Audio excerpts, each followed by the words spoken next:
Hi friends, welcome to garam garam recipes. ఈరోజు మన వీడియోలో సింపుల్ అండ్ టేస్టీగా ఉండే ఎగ్ టిక్కా మసాలా కర్రీ ఏ విధంగా చేయాలో చూద్దాం. ముందుగా స్టవ్ వెలిగించుకొని గిన్నెలో వాటర్ తీసుకొని దాంట్లో 4 ఎగ్స్ బాయిల్ చేసుకొని ఈ విధంగా రౌండ్ షేప్లో కట్ చేసుకొని పక్కన పెట్టుకోవాలి.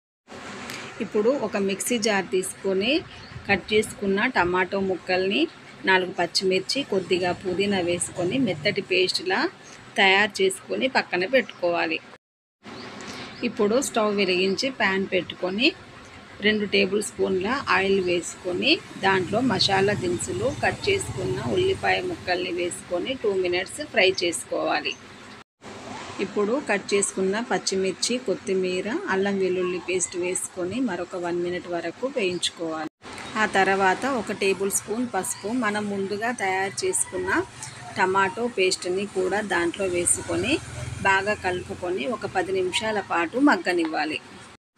ఇప్పుడు దాంట్లో 1 టేబుల్ స్పూన్ ధనియాల పొడి, 2 టేబుల్ స్పూన్ల కారం, మన రుచికి సరిపడా ఉప్పు, 1/2 కప్ కర్డ్ వేసుకోవాలి. బాగా కలుపుకొని దానికి సరిపడా కొద్దిగా వాటర్ వేసుకొని ఒక 10 నిమిషాల పాటు మగ్గనివ్వాలి. ఆ తర్వాత మనం ముందుగా బాయిల్ చేసుకొని కట్ చేసుకున్న ఎగ్స్ని దాంట్లో వేసుకొని మరొక 5 మినిట్స్ వరకు బాగా ఉడికించుకోవాలి. ఇప్పుడు దాంట్లో కొద్దిగా కసూరి మేతి, 1/2 టేబుల్ స్పూన్ గరం మసాలా వేసుకోవాలి.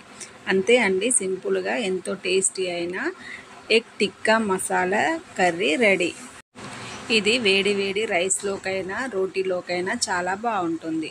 ఈ రెసిపీ కనుక మీకు నచ్చినట్లయితే ఒక లైక్ చేయండి, షేర్ చేయండి, ఇంకా సబ్స్క్రైబ్ చేసుకొని వాళ్ళు ఉంటే సబ్స్క్రైబ్ చేసుకోండి. Thank you friends.